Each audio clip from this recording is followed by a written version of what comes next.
July 2025 is going to be an insane month because we are going to witness a fight. We are going to witness a battle. We are going to witness a war between Marvel and DC. You're probably asking yourself, big bro, what war are we going to witness? Well, this war, it pertains to Superman and the Fantastic Four because both movies are going to drop in the same month. Now, before the Fantastic Four trailer dropped, I was actually confident that Superman will have no competition. I was confident that Superman will probably be the only peak movie in that month because remember, the MCU has been giving us stinkers after stinkers after stinkers. The only outliers were Deadpool and Wolverine and Guardians of the Galaxy Volume 3, but we have been accustomed to the MCU's track record of just not caring about their products. So I was kind of confident in knowing that, okay, Superman is going to have a cakewalk. Superman is literally going to sleep and win the box office. But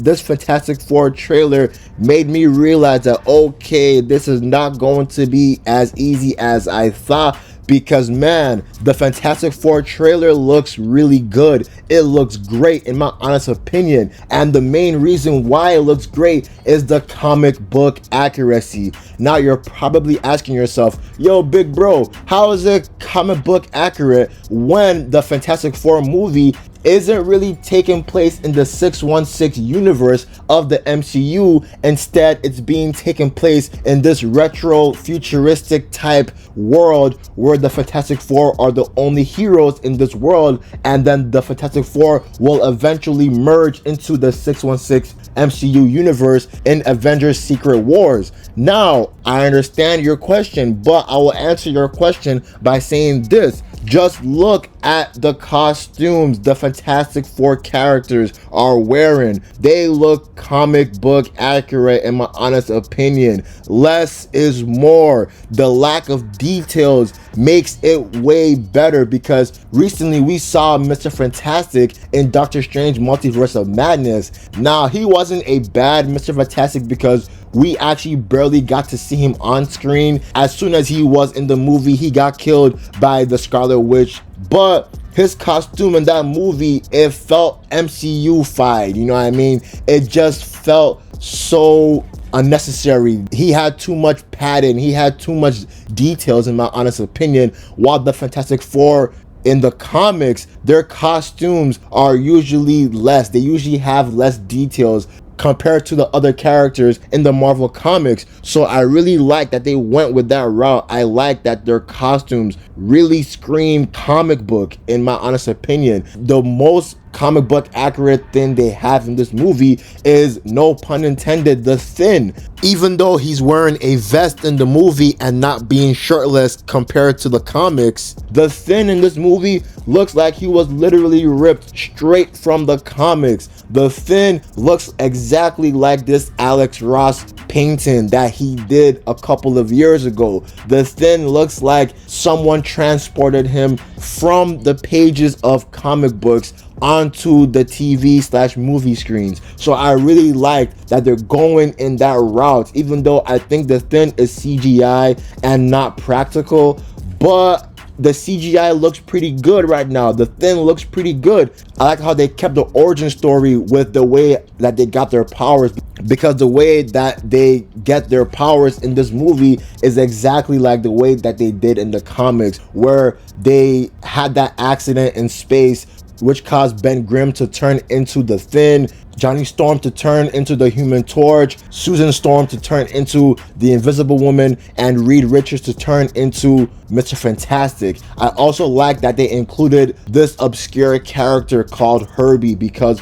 Herbie is this companion type of butler that's a robot that accompanies the Fantastic Four in the 616 comics. So I like that they included this obscure character because it confirms that yes, they are going to actually respect the source material. They aren't just gonna disregard the entire Fantastic Four 616 catalog. So I like that they're actually caring about the source material in this movie. And the last thing I want to point out about the comic book accuracy of this movie is Galactus, because we see just one little shot, one little frame of Galactus, and we see him turning around looking at the earth, looking at the people. But one thing I really love about Galactus in this movie is that he is not just some fart. He is not just some cloud. He is actually a physical being. That's who Galactus is in the 616 comics. Galactus, he is a giant physical being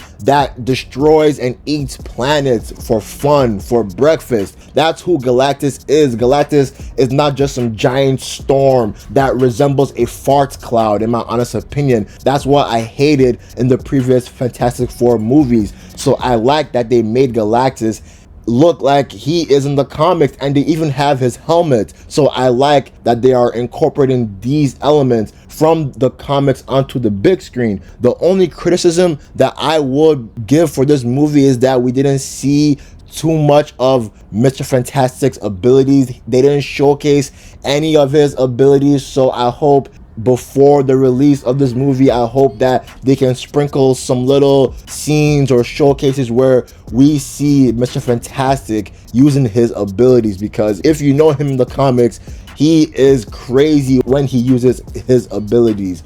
But that's the end of the video. I really like this trailer. I really love this trailer, and this trailer is proving that, man, in July 2025, we're going to see a war at the box office. We're going to see a war at the big screen, because two juggernauts, Superman and the Fantastic Four, are going head to head. They're fighting each other, and man, we are going to be shocked at who wins this war. I do not know who is going to win right now. Before I thought I knew, now I do not know. But that's the end of the video. I'm out. Peace.